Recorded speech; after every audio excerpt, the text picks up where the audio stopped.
The crash echoed through my living room like thunder on a clear afternoon. My front door exploded inward with such force that the antique mirror I'd inherited from my grandfather nearly flew off its hook. Before I could even process what was happening, a woman in her late 40s materialized in my foyer, clutching a leather-bound binder against her chest like sacred scripture. Her pantsuit was the color of dried mustard, and she wore pearls that looked like they'd been stolen from a 1980s corporate power lunch. But it was her eyes that caught my attention, wild, burning with the kind of zealous conviction usually reserved for cult leaders and overly enthusiastic timeshare salespeople. "This ends today," she bellowed, her voice carrying the shrill pitch of someone who'd perfected the art of complaint over decades. "I have documented 17 separate infractions over the past 6 weeks, Mr. Brennan, and your flagrant disregard for community standards stops right here, right now." I was standing in my kitchen island, mid-sip of my morning coffee, completely unprepared for this tornado of khaki and indignation to invade my Sunday morning. My brain stuttered, trying to reconcile the peaceful silence I'd been enjoying with this sudden explosion of chaos. She didn't wait for a response. Instead, she marched directly past me in my own home, and began a dramatic inspection tour like a general surveying enemy territory.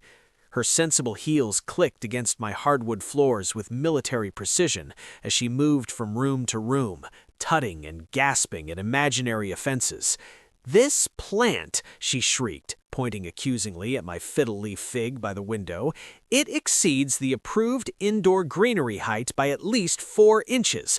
And these curtains," she yanked at my living room drapes like they'd personally offended her, "these are burgundy. The approved color palette lists maroon, not burgundy. Do you even read the community guidelines?" My hands tightened around my coffee mug. 23 years as a homicide detective had taught me to stay calm in the most intense situations, but nothing in my career had prepared for this particular brand of insanity. "Ma'am," I said, my voice dropping into that controlled register I'd used 1,000 times before, "you need to leave my property immediately."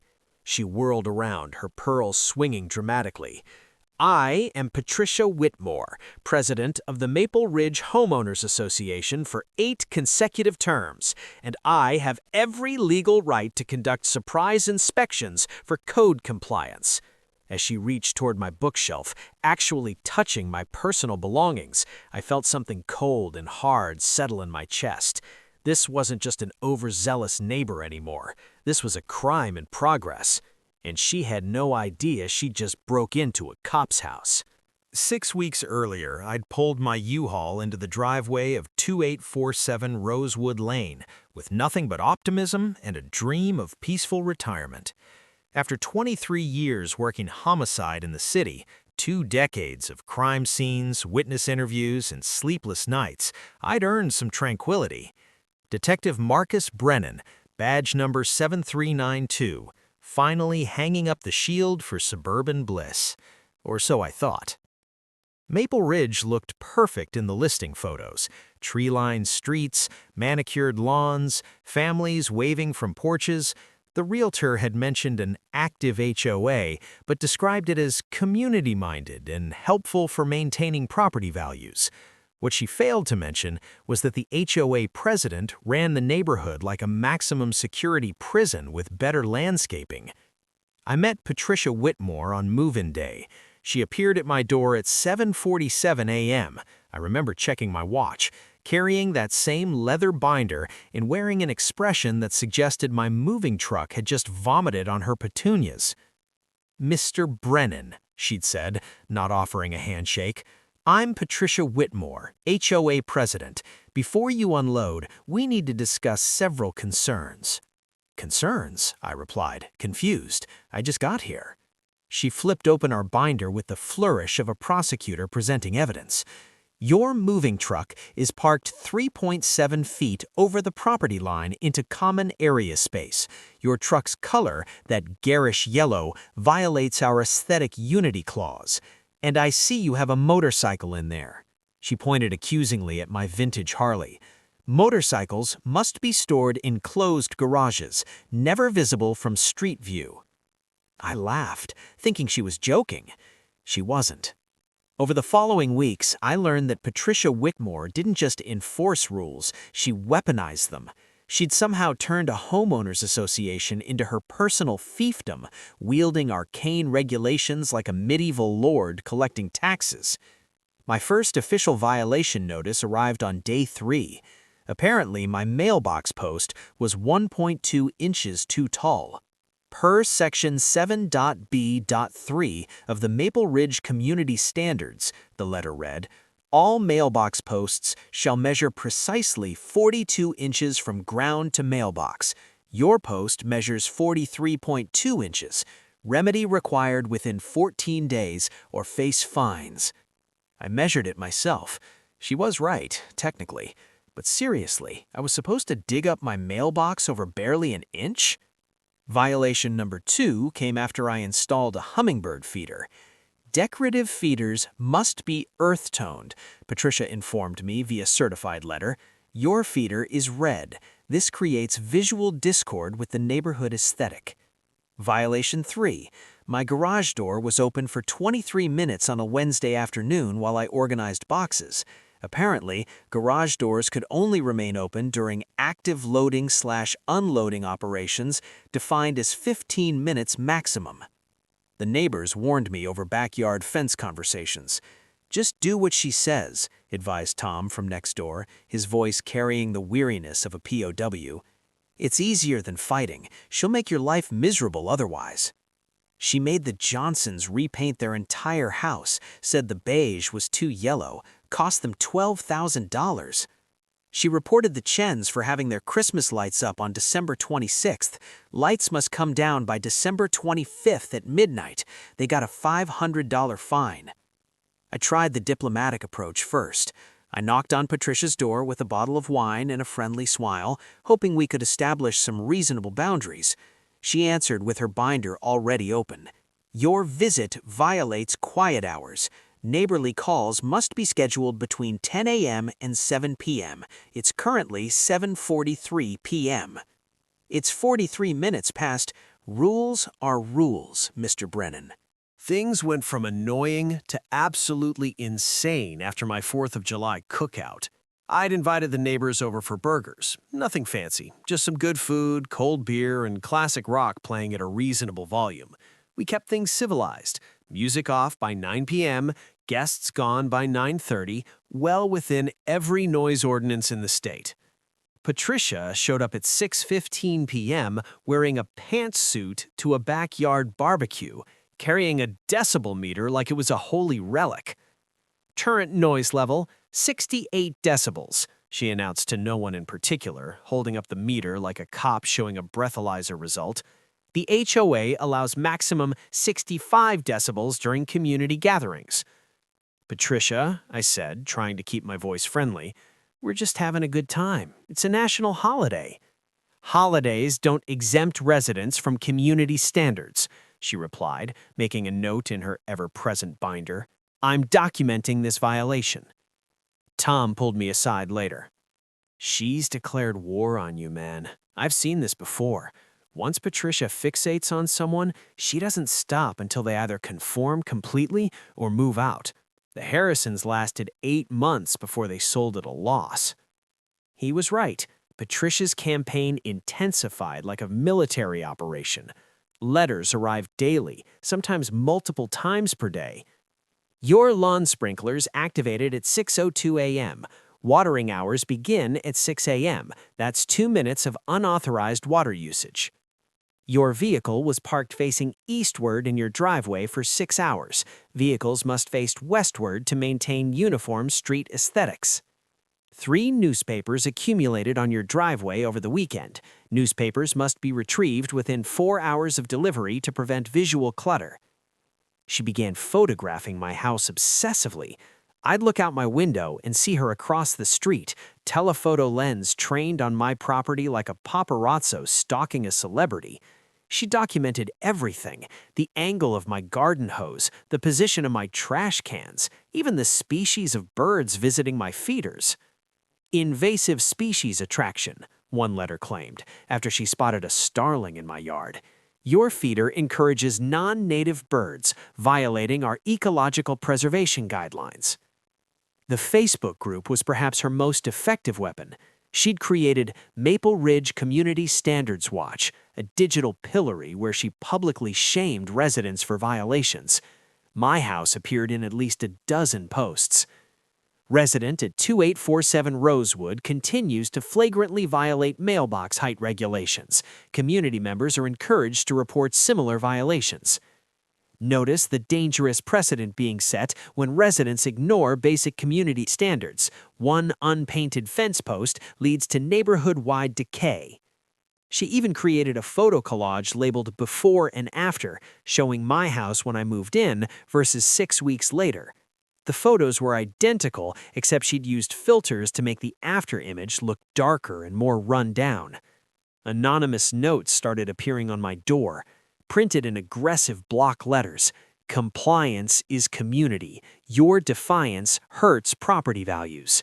Another read, good neighbors follow rules. Are you a good neighbor? I dealt with actual criminals, murderers, gang members, organized crime figures. But Patricia Whitmore was operating on a different level of unhinged. She had the bureaucratic power of petty authority combined with the free time of someone with no actual job and the zealous conviction of a true believer. By week 7, Patricia had escalated to what I could only describe as stalking. She'd positioned a chair in her front window with binoculars, watching my house like a Cold War spy monitoring enemy activity. I'd leave for groceries and return to find fresh violation notices tucked under my doormat. Your vehicle was absent from property for 2 hours and 17 minutes without prior notification to HOA, one read. Extended absences must be reported to maintain neighborhood security awareness. My neighbors were terrified to even talk to me. Maria stopped waving. Tom avoided eye contact when he got his mail. The social isolation was intentional. Patricia wanted everyone to understand that association with me meant association with trouble. She began attending city council meetings, demanding they investigate me for various imaginary offenses.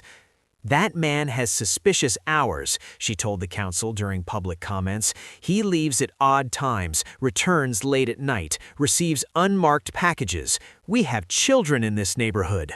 What she didn't know, because she never actually asked, was that I was still doing consulting work for the department. Those suspicious hours were me helping with cold cases. Those unmarked packages were case files. The breaking point came during my fence repair project. I needed to replace several rotted boards along my back fence, basic home maintenance. I'd pulled the proper permits, hired a licensed contractor, everything by the book. Patricia showed up with a tape measure and a clipboard, measuring the new boards while my contractor watched in disbelief. These boards are pine, she declared. Community standards require cedar for all fencing materials. The original fence was pine, my contractor said. We're matching existing materials. Original materials were grandfathered under old regulations. All new construction must use cedar per updated specifications. Ma'am, the contractor said with impressive patience, we pulled permits. The city approved pine. We're not changing materials. Her face went scarlet. I'll have this project shut down. I'll report you to the state licensing board. Patricia, I interrupted, my detective voice emerging, you need to leave my property. Now. This isn't over, she hissed, pointing her tape measure at me like a weapon. Not by a long shot. That Saturday started normally enough. I was tackling the fence repair myself that weekend. The contractor had finished the major work, but I wanted to stain the new boards to match the old ones. Therapeutic work, the kind that kept my hands busy and my mind quiet. I had my noise-canceling headphones on, classic blues playing, completely focused on getting an even coat of stain on the new cedar boards. The world narrowed to just me, the fence, and Stevie Ray Vaughan's guitar. I'd left my front door unlocked. Stupid, I know, but I was going in and out constantly, carrying supplies, and I figured I was only in the backyard. It was a secure neighborhood, right? What could happen? Patricia had been watching, waiting. She'd seen me head to the backyard with my headphones on. She'd noticed the front door left ajar as I carried stain cans through the house, and in her twisted mind, this was her opportunity. Not to rob me. Patricia wasn't interested in theft. No, she wanted something more valuable to her. Evidence.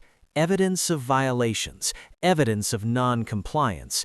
Evidence she could use to build her case against the neighborhood rebel who dared defy her authority.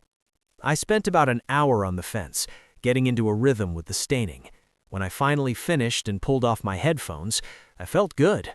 Tired, but satisfied. I walked inside to wash up and grab some water.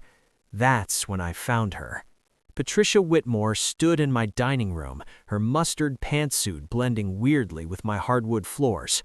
My mail was spread across the table in organized rows like evidence at a crime scene. Bills, personal letters, bank statements, credit card offers, everything pulled from my desk drawer and carefully arranged. She had her phone out, photographing each document with methodical precision. Click, new angle. Click, zoom in. Click. My kitchen drawers hung open, cabinet doors ajar. She'd clearly been through everything. For a moment, I couldn't speak. My brain simply refused to process what I was seeing. This wasn't real. This couldn't be real. A grown woman, the president of our HOA, had broken into my home and was photographing my private documents. "What?" I said slowly, my voice dangerously quiet. "Do you think you're doing?" She didn't even look startled, didn't freeze or try to hide what she was doing. Instead, she straightened up with the confidence of someone who genuinely believed she was in the right. "I'm conducting a financial wellness inspection," she said calmly, as if this was the most reasonable thing in the world. "Several residents have expressed concerns about your ability to maintain property values. I'm documenting your financial stability to ensure you're not a risk to the community." I felt my jaw literally drop. "You're documenting my what?" "Financial stability," she repeated, turning back to photograph my electric bill. "Homeowners in arrears pose significant risks to property values. As HOA president, I have a fiduciary responsibility to investigate potential issues before they become crises." "Patricia," I said, my hands clenching into fists at my sides, "put the phone down." "I'm almost finished," she replied, completely unbothered. "I just need photos of your credit card statements and any loan documents."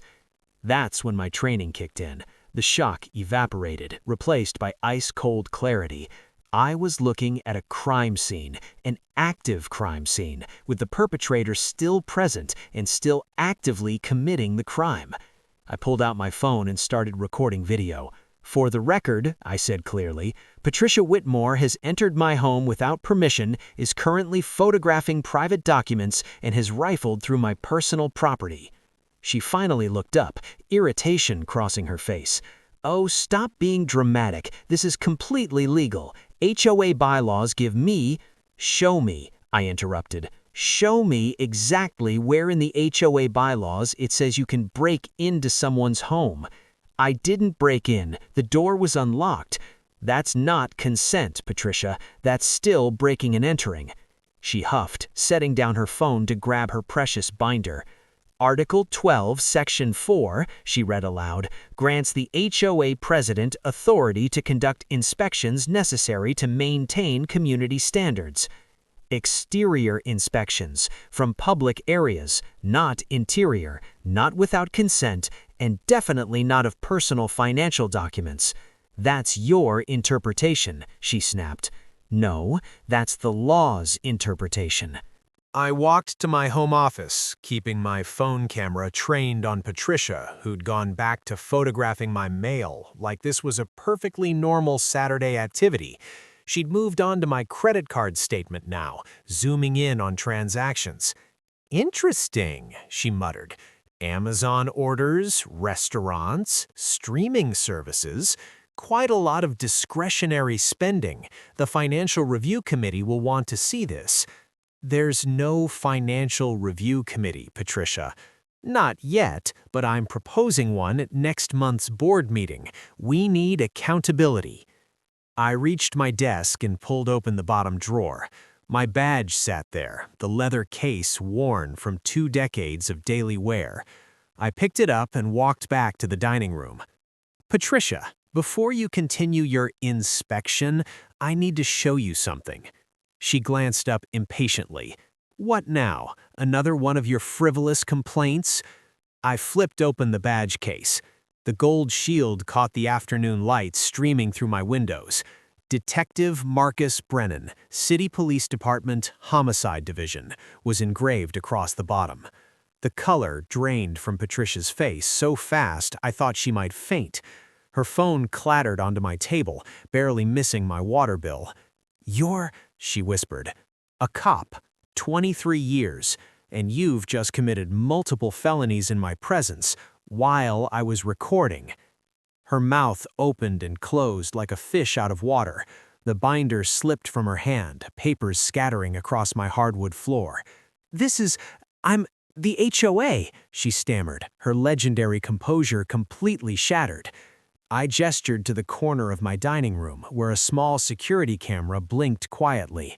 "That's been recording since he walked in. I have 3 more throughout the house. Every angle, the whole thing." "But I'm the HOA president," she said weakly, as if the title was a magic shield against consequences. "That's not a legal defense. You've committed criminal trespass, burglary, attempted identity theft, and invasion of privacy. Your HOA position is completely irrelevant to state law." The reality finally seemed to penetrate her shock. Wait, this is all just a misunderstanding. I genuinely believe the HOA bylaws allowed this. It's an honest mistake." "You thought the bylaws allowed you to photograph someone's private financial documents?" I asked. "That's your defense?" "I was protecting the community." "By committing crimes?" She grabbed her phone off the table, her hands shaking. "I'll delete the photos right now. See? Gone. Everything gone. No harm done."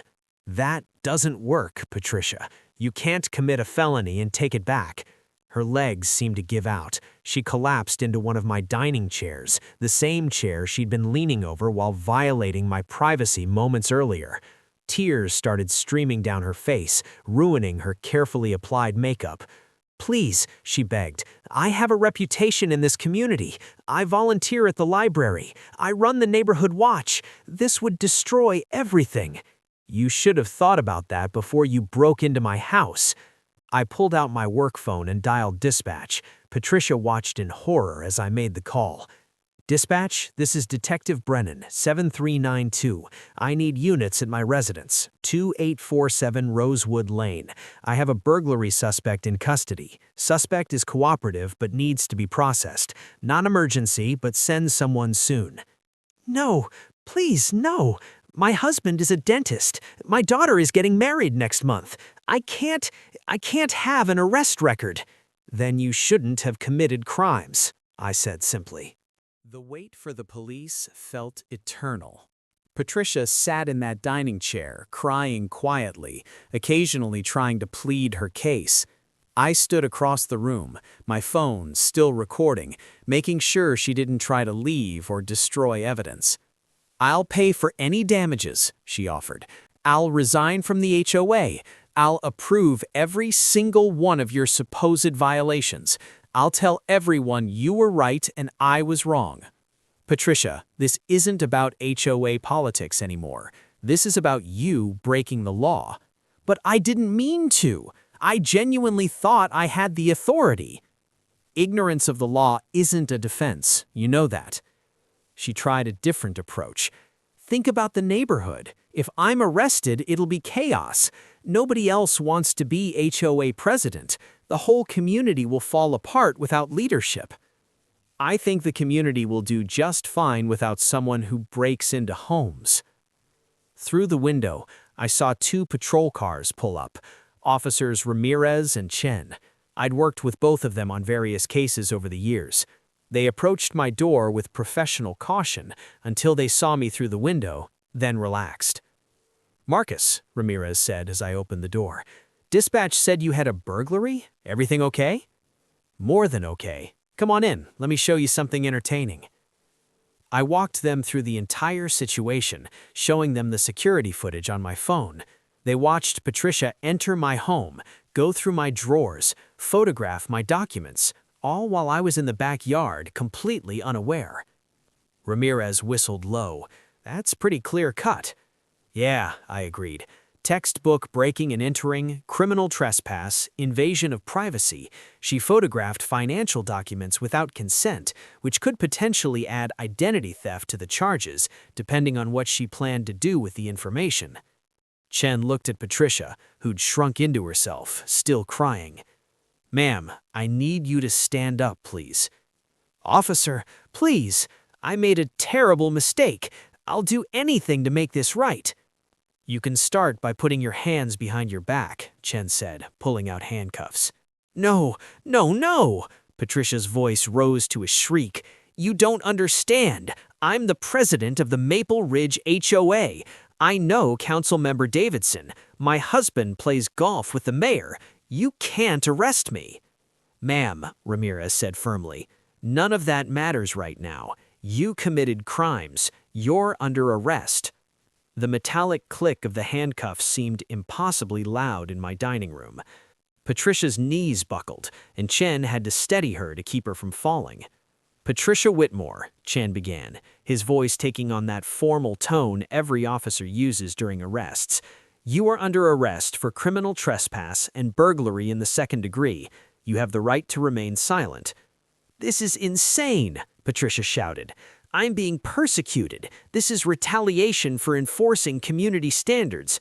I'll sue for false arrest. I'll sue the police department. I'll sue everyone." I held up my phone showing the footage. False arrest requires the arrest to be without probable cause. I have video of you committing crimes. That's literally the definition of probable cause. As they led her toward the door, she turned back to me with pure venom in her eyes. "You're finished in this neighborhood. The entire HOA will make your life miserable. You'll wish you'd never moved here. I'll personally see to it that you regret this day for the rest of your life." "Looking forward to it," I said calmly. The commotion had drawn quite an audience. It was Saturday afternoon, and seemingly every resident of Maple Ridge had found urgent reasons to be in their front yards. They stood on porches, peered through windows, worked in their gardens, all while watching Patricia Whitmore, HOA president and neighborhood terror, being loaded into the back of a police cruiser. Her protests could be heard up and down the street. "This is a mistake. I'm being persecuted. That man is a threat to property values." Tom from next door stood on his porch, mouth hanging open. Maria across the street had her phone out, recording everything. Bill, 2 houses down, had actually brought out a lawn chair and was sitting there with a beer, watching like this was better than cable television. As the cruiser pulled away, Patricia's face pressed against the window, still yelling something incoherent, the street erupted in scattered applause. It started with old Mr. Henderson 3 houses down. He clapped slowly, deliberately. Then Maria joined in, then Tom. Within seconds, half the street was applauding. Mrs. Chen from the corner house walked over, tears streaming down her face. "Thank you," she said, her voice shaking. "Thank you so much. She's made our lives hell for 6 years. 6 years of violations and fines and harassment. We couldn't sell because she'd tell potential buyers about every supposed problem with our house. We've been prisoners." Others started gathering, no longer afraid to approach the neighborhood pariah. "She fined us $3,000 for planting roses instead of petunias," said the Johnsons. "She made us repaint our house 3 times to get the right shade of gray," added the Martins. "She reported us to animal control for having too many cats. We had 2 cats," said a young couple I'd never met. "Standard number of cats." Stories poured out, years of accumulated grievances and frustrations. Patricia had ruled through fear and intimidation. weaponizing the HOA bylaws to maintain absolute control. And now, watching her being driven away in handcuffs, the neighborhood was finally free to speak. Tom pulled me aside. "Look, I want to apologize. I avoided you these past weeks because I was scared of becoming her target. That was cowardly. You were protecting yourself. I get it." "No," he insisted. "You stood up to her when the rest of us were too afraid. You're a better neighbor than any of us deserved." Monday morning, I received a call from Assistant District Attorney Jennifer Hassan. I'd worked with her on a dozen cases over the years, sharp, thorough, and absolutely merciless with defendants who thought they could talk their way out of clear-cut cases. "Marcus," she said, "I've been assigned the Patricia Whitmore case. I just watched your security footage. This might be the most clear-cut burglary case I've seen in years." "Glad I could make your job easy," I replied. "Thing is, her lawyer is already calling, talking about plea deals. They want to reduce charges, avoid jail time. I wanted to get your input before I respond. What are you thinking?" "Normally, for a first-time offender on a non-violent break-in, we might consider reducing to misdemeanor trespass, probation, community service. But this case has complications." "Such as?" "She's got a history. I pulled complaints filed against the HOA over the past 8 years. Marcus, there are over 300 documented incidents, harassment, intimidation, privacy violations. The HOA is being sued by 12 different former residents for various civil rights violations. This isn't just a one-time mistake, it's a pattern of behavior." "So what are you recommending?" "Full prosecution on all charges. I'm adding unlawful surveillance based on her admitted practice of photographing neighbors without consent. We're looking at second-degree burglary, criminal trespass, invasion of privacy, and attempted identity theft. If convicted on all counts, she's facing up to 5 years and $50,000 in fines." I whistled. "That's serious time." "She broke into a cop's house and photographed his financial documents. I don't have a lot of sympathy. Plus, between you and me, I've been getting calls from reporters. This case is going public, and I want to send a clear message that abuse of community authority won't be tolerated." "Whatever you think is appropriate," I said. "I'm happy to testify."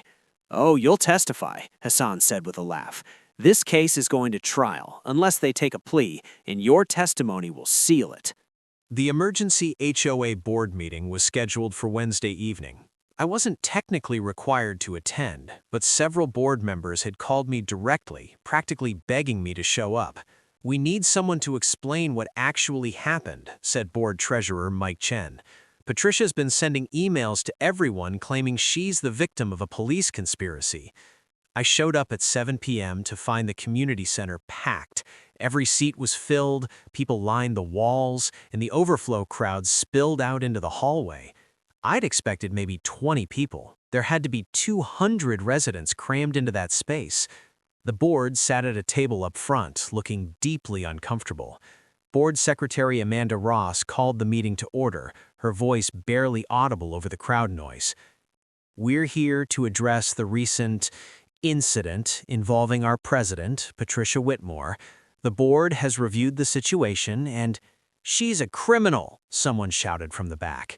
"She terrorized this neighborhood for years," another voice added. Amanda raised her hands for calm.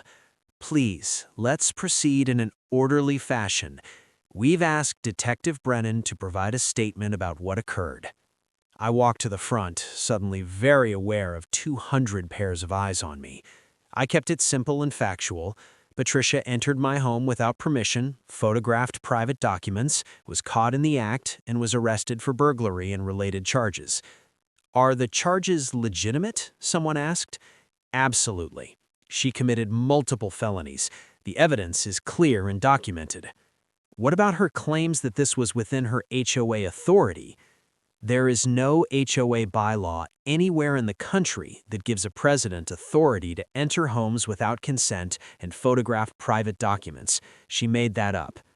The room erupted in angry conversation. Years of suppressed frustration came pouring out.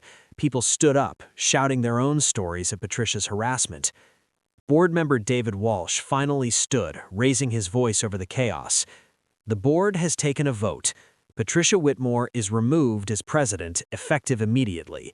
We are also conducting a complete review of every fine and violation she issued over the past 3 years. If any were unjustified or exceeded her authority, they'll be reversed and refunded. The applause was deafening. Furthermore, Walsh continued, we're revising the HOA bylaws to add oversight and accountability measures. No single person will ever have this much unchecked authority again. After the official meeting ended, dozens of neighbors approached me, some to thank me, some to apologize for avoiding me, some to share their own horror stories. Mrs. Henderson, an elderly woman who lived 4 houses down, grabbed my hand. She fined me $500 because my garage door opener was broken and I couldn't close it immediately. I'm on a fixed income. $500 nearly broke me. Thank you for stopping her. Patricia's trial was set for 6 weeks later. Her lawyer, a slick corporate attorney named Richard Whitmore, her husband, naturally, tried everything to get the charges dismissed or reduced. Motion to suppress the video evidence? Denied. Motion to dismiss based on qualified immunity? Denied and laughed at by the judge. Motion claiming the arrest violated her civil rights? Denied with prejudice. By the time we got to trial, Patricia's lawyer was grasping at straws. Their defense strategy seemed to be confuse the jury into sympathy. Ladies and gentlemen, Richard Whitmore said in his opening statement, this is a case about community service gone wrong. My client, Patricia Whitmore, dedicated 8 years to improving Maple Ridge. She volunteered countless hours, enforced community standards, protected property values. Yes, she made a mistake entering Detective Brennan's home without permission, but this was an honest error in judgment, not criminal intent. ADA Hassan's opening was devastating in its simplicity. The defendant entered the detective's home without permission. She rifled through his private documents. She photographed his financial statements. She did this knowingly and intentionally. That's burglary. That's invasion of privacy. That's the crime. Everything else is noise. My testimony took 3 hours. Hassan walked me through the entire incident, playing the security footage for the jury. You could see their reactions. Shock, disgust, disbelief. When Patricia appeared on screen, casually photographing my credit card statements, several jurors literally shook their heads. On cross-examination, Richard tried to paint me as vindictive. Isn't it true, detective, that you had multiple conflicts with my client before this incident?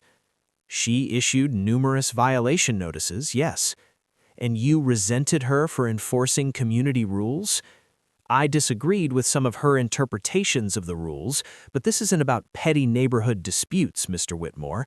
This is about your client committing crimes in my home. Isn't it possible you engineered this entire situation, left your door open deliberately to entrap my client? I left my door open because I was doing yard work. Your client made the choice to enter without permission. Nobody forced her to photograph my financial documents. But you're a police officer. You knew how to build a case. You recorded everything. Isn't this really about you wanting to punish someone who challenged you? I looked directly at the jury. If a stranger walked into your home without permission and photographed your private documents, would you call it entrapment, or would you call the police? The jury deliberated for 90 minutes. When they returned, the forewoman stood and read the verdict. On the count of burglary in the 2nd degree, we find the defendant guilty. On the count of criminal trespass, we find the defendant guilty. On the count of invasion of privacy, we find the defendant guilty. Patricia collapsed in her chair, sobbing. Her husband tried to comfort her, but she pushed him away, screaming that this was all his fault, that he should have made the case go away, that his connections were supposed to protect her. 3 weeks later, we reconvened for sentencing. The courtroom was again packed. Apparently, Patricia's downfall had become local entertainment. Judge Margaret Thornton had a reputation for being firm but fair. She'd reviewed all the pre-sentencing materials, including letters from dozens of Maple Ridge residents describing Patricia's pattern of harassment. "Miss Whitmore," Judge Thornton began, "I've read everything submitted in this case. The facts are not in dispute. You entered Detective Brennan's home without permission and photographed his private documents. But what concerns me more is the pattern of behavior these actions represent." Patricia's lawyer stood. "Your Honor, my client has no prior criminal record. She's a respected member of her community. We're asking for leniency." "Mr. Whitmore," the judge interrupted, "your client may have no criminal record, but the letters I've received paint a picture of someone who systematically abused her position for years. This wasn't a momentary lapse in judgment. This was the culmination of a pattern of increasingly invasive behavior." The judge looked directly at Patricia. "You had a position of trust in your community. You used that position to intimidate, harass, and ultimately victimize your neighbors. The fact that you believed you had authority to enter someone's home and photograph their private documents shows a fundamental misunderstanding of legal boundaries, or more likely, a complete disregard for anyone else's rights." "Your Honor, I made a mistake," Patricia said, her voice small. "I apologize. It will never happen again." "You're right," Judge Thornton said. "It won't. Because I'm sentencing you to 18 months in county jail, followed by 3 years of supervised probation. You'll also pay $15,000 in fines and perform 500 hours of community service. Additionally, you're permanently barred from serving in any HOA leadership position." Patricia screamed, actually screamed. 18 months? For what? For trying to maintain community standards? "For committing felonies," the judge corrected. "For breaking into someone's home. For violating their privacy. Actions have consequences, Miss Whitmore.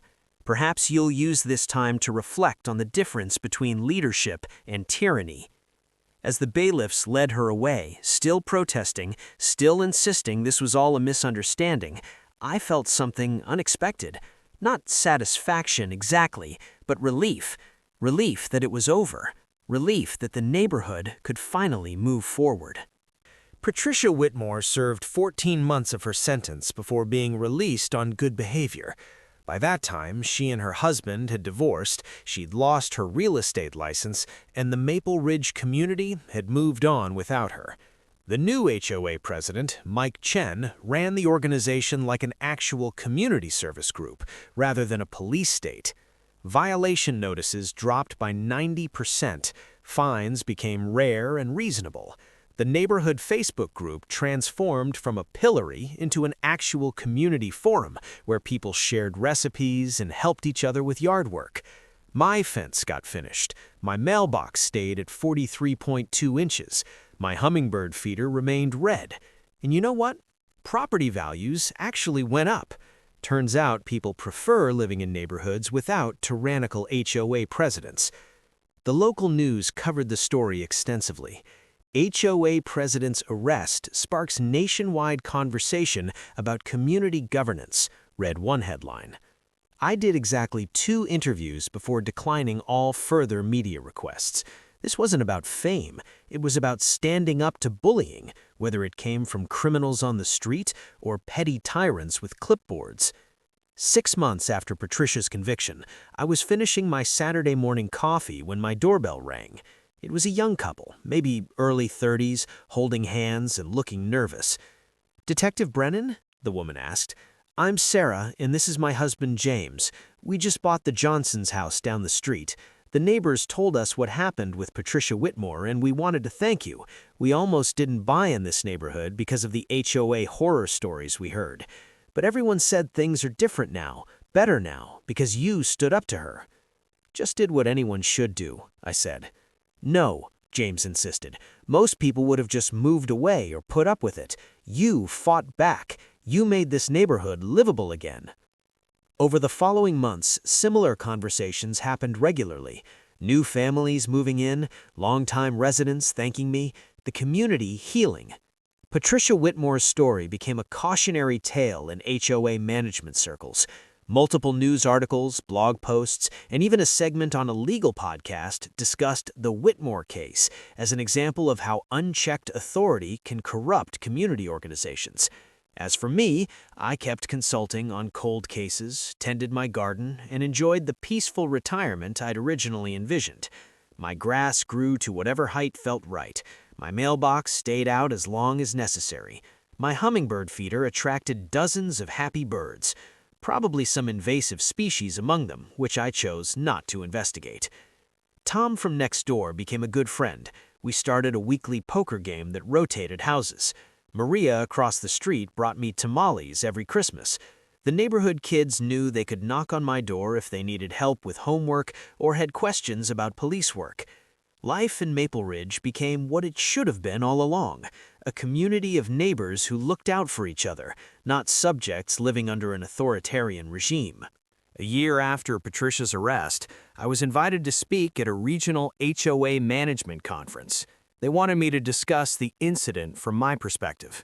I almost declined, but Mike Chen convinced me it might help prevent similar situations elsewhere. The conference room held about 150 HOA board members from across the state. I stood at the podium, looking at faces ranging from curious to defensive. "I'm not here to bash HOAs," I began. "Community organizations serve important purposes. They maintain common areas, organize neighborhoods, and handle legitimate issues. But there's a line between community service and abuse of power. Patricia Whitmore didn't just cross that line, she obliterated it." I walked them through the progression, how Patricia's behavior escalated over time, how unchecked authority enabled increasingly invasive actions, how fear kept neighbors silent. The question I get asked most is, why didn't anyone stop her earlier? And the answer is complicated. Patricia had cultivated an image of untouchable authority. She threatened fines, legal action, public shaming. She made people believe she had more power than she actually did. And in that void of accountability, she convinced herself that she was above the rules she so enthusiastically enforced on others. I paused, looking around the room. Here's what I learned from this experience. HOA leadership isn't about control, it's about service. The moment you start viewing neighbors as subjects rather than equals, you've failed as a leader. The moment you believe your position gives you special privileges or rights that others don't have, you've corrupted the entire purpose of community governance. An older man in the front row raised his hand. "Detective Brennan, do you think Patricia Whitmore believed she was doing the right thing?" "Yes," I said, without hesitation. "I think she genuinely believed she was protecting the neighborhood. That's what makes it so dangerous. She'd convinced herself that her actions, no matter how extreme, were justified by her role. She'd created a feedback loop where any resistance to her authority was proof that she needed to be even more vigilant. It's the same psychology you see in authoritarian governments, just on a neighborhood scale." Another hand. "What would you tell HOA boards to prevent similar situations?" "3 things," I replied. "First, rotate leadership regularly. No one should be in power long enough to build a cult of personality. Second, require transparency and oversight. All major decisions should involve board votes, not individual actions. Third, and most importantly, remember you're serving the community, not ruling it. The moment you forget that distinction, you've become part of the problem." After the speech, during the networking break, dozens of board members approached me. Some shared their own stories of dealing with overzealous leaders. Others asked specific questions about implementing better oversight. One woman, near tears, thanked me for validating her concerns about her own HOA president's behavior. "I thought I was being too sensitive, but he does things like Patricia did, shows up unannounced, demands access to information he has no right to see, threatens people who disagree with him. Hearing your story makes me realize I'm not crazy. This isn't normal." "Trust your instincts," I told her, "and document everything. That's the key. Documentation. If someone is abusing their authority, create a record. Save emails, record dates and times, keep copies of threats or inappropriate demands. Evidence matters. 5 years have passed since that Saturday afternoon when Patricia Whitmore stormed into my home. Maple Ridge is now one of the most sought-after neighborhoods in our region, with property values up 30% and a waiting list of families hoping to move in. Patricia completed her sentence and moved to a different state. I heard through the neighborhood grapevine that she tried joining her new community's HOA board, but was rejected after residents Googled her name and found news articles about the case. The Maple Ridge HOA, under Mike Chen's leadership, implemented comprehensive reforms: term limits for all board positions, maximum 2 consecutive 2-year terms, monthly open forums where any resident can raise concerns, a 3-person oversight committee that reviews all fines and violations before they're issued, mandatory annual training for board members covering legal boundaries and ethical leadership, a formal appeals process for any resident who disagrees with HOA actions, public posting of all board meeting minutes within 48 hours. The changes attracted positive media attention. Several other HOAs adopted similar reforms. The state legislature even passed new laws requiring better oversight of HOA boards, citing the Whitmore case as evidence of the need for regulation. I eventually retired from consulting work entirely. These days, my time is spent on simpler pleasures: gardening, woodworking, and teaching a criminal justice class at the local community college. My students always want to hear about dramatic cases, shootouts, and high-speed chases. I tell them those are rare. More often, police work is about standing up to everyday abuse of power, whether it comes from street criminals or neighborhood tyrants with clipboards. My home, the same house that Patricia invaded 5 years ago, has become something of a neighborhood landmark. Not because of what happened, but because of what it represents. Proof that standing up to bullies, no matter their title or position, is always the right choice. The fence Patricia fussed about still stands, stained and weathered now. The mailbox remains 43.2 inches tall. The hummingbird feeder, still red, attracts dozens of birds every summer. And my grass? It grows exactly as tall as it wants to, trimmed when I feel like it, following no regulation except common sense. Sometimes on quiet Saturday mornings, I'll be in my backyard with coffee and a book, and I'll hear new neighbors asking about the story. Longtime residents share the tale with a mix of humor and gravity, treating it as a cautionary tale and a celebration. "That's Detective Brennan's house," they'll say. "He's the one who stopped Patricia Whitmore." And I'll smile, raise my coffee mug in acknowledgement, and go back to my book. Because that's what peaceful neighborhoods are supposed to be. Communities where people look out for each other, respect boundaries, and remember that a house is more than property to be regulated. It's a home. And home should always be a place where you feel safe from the world outside, even from overzealous HOA presidents with clipboards and delusions of authority.